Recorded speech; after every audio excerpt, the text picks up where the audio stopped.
bahati ya mwenzako usilalie mlango wazi. Wanasema bahati ya mwenzako usilalie mlango wazi.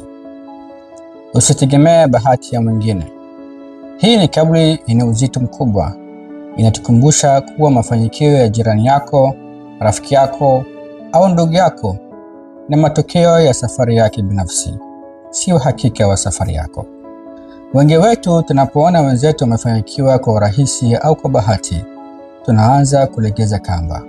Tunaacha kufanya kazi kwa bidii, tunaanza kuchukua tahadhari na tunabweteka kusubiri muujiza kama hii itutokee na sisi. Ukweli ni huu, kila mtu ana nyakati zake. Bahati ya mwenzako haina mkataba na maisha yako.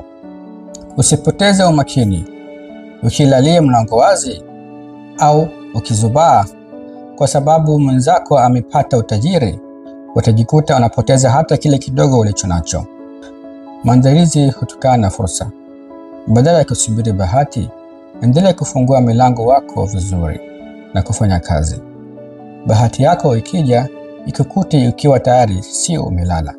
Hitimisho nasema, sherekea mafanikio ya wenzio, lakini usitumie mafanikio yao kama visingizio cha wewe kuwa mzembe. Jenga msingi wako, linda juhudi zako na pambana bahati yako mwenyewe. Bahati ya mwenzako usilalie mlango wazi. Ni kweli rafiki yangu.